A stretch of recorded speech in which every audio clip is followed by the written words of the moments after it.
के द्वारा यह अपॉइंटमेंट दिलाया गया। मैं आपको एकदम स्पष्ट बताता हूँ। उसके बाद जैसे जो मुलाकात है, 4 लोगों को मिलने के लिए बुलाया गया। तुरंत तत्काल एसीपी साहब का फोन आया कि आप तुरंत आइए और मिल लीजिए। हमने कहा हमारे साथ और भी साथी हैं, तो बोले नहीं बस 4 लोगों के बाद हमारी जो महिला साथी और कुछ लोग पहुँचे जिसमें जो लोग थे, हमने सबको बुलवा लिया। काफ़ी लोग जितने अस्थित वो अंदर आए।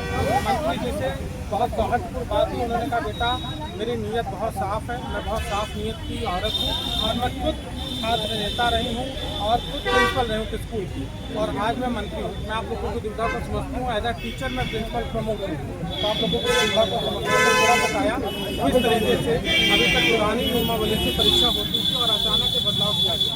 मैंने ये भी मुद्दा साइलेंट हो जाए, 2022 में साइलेंट हो जाइए भाई, भाई शांत रहो।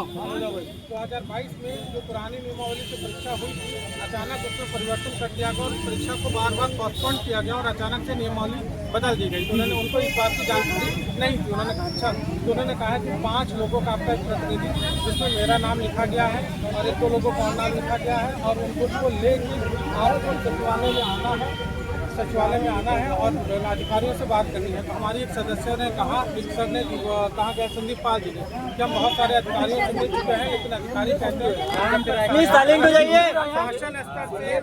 शासन स्तर से आपको सरकार के स्तर से कुछ नहीं मिलेगा, तब तक हम कुछ नहीं कर सकते। तो मैडम ने कहा कि नहीं ठीक है, हम अधिकारियों से सिर्फ एक निष्कर्ष निकालेंगे कि कैसे इन बच्चों की मदद की जा सकती है, क्या पुरानी नियमावली को किया जा सकता है। तो हमने कहा मैम या तो पुरानी नियमावली को आप स्टे कर दीजिए और या तो कोई क्लॉज इसी में जोड़ दीजिए कि एक अंतिम अवसर दिया जाए। तो उन्होंने कहा ठीक है सर, उन्होंने कहा कि ठीक है, हम अधिकारी को बुला के जो तकनीकी है, क्योंकि तकनीकी काम IAS करते हैं, तो बोले हम आपको सचिवालय में बुला रहे हैं, आप आइए और इसी तरीके से बात करिए, अपनी बात इसी तरीके से रखिए कि कैसे करना। और अगर आपके पास कोई सजेशन हो कि कैसे इसको दूर किया जा सकता है तो वही बताइए। तो उसके लिए मैं यहाँ के एजुकेशन के जो सबसे अच्छे वरिष्ठ वकील हैं HGS परिहार, वो मेरे सीनियर हैं, मेरे चाचा के सीनियर हैं, मेरे अंकल हैं, मैं उनसे आज पूरा डिस्कस कर लूँगा कि किस तरीके से इस दुविधा को, क्योंकि IAS है ब्यूरोक्रेसी फंसाएगी कि नहीं हो सकता, तो हमें उसका भी तोड़ रखना है कि वहाँ पे ऐसी कोई बात ना हो कि वो फंसा दे कि नहीं हम नहीं कर सकते मैडम।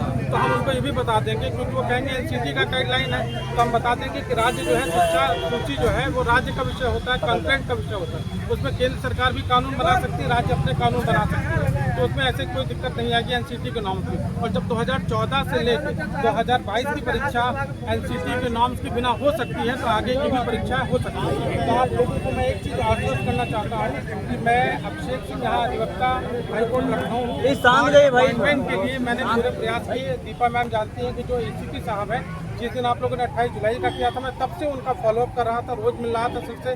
लखनऊ के जो कमिश्नर हमारे गौबा सर, तरुण गौबा, उन्होंने बहुत मदद की और उन्होंने कहा बिल्कुल आपका मुद्दा ये रखा जाना चाहिए। और मुख्यमंत्री तो हाँ, एक बात और मैडम ने कही कि अगर मेरे पास से ये नहीं हल होता है तो मैं मुख्यमंत्री जी से भी आपको मुलाकात करवाऊंगा। ये बहुत बड़ी बात है। उन्होंने कहा कि मुख्यमंत्री से, तो आप इतना जान लीजिए कि आप मुद्दे के बहुत करीब है। अभी ना कोई नोटिफिकेशन आएगा। मैं दोबारा गया, मुझे पुलिस वालों ने रोका बहुत बदतमीजी के साथ कि कैसे जा रहे हैं। तो उनके जो PRO साहब थे, मेरी उनसे बात हुई, फिर उन्होंने फ़ोन पर मैडम से बात की। हमने कहा मैडम एक चीज़ रह गया कि आयोग को आप बोल दीजिए कि जब तक इस पर हस्तक्षेप नहीं हो जाता है तब तक आप नोटिफिकेशन नहीं जारी करेंगे।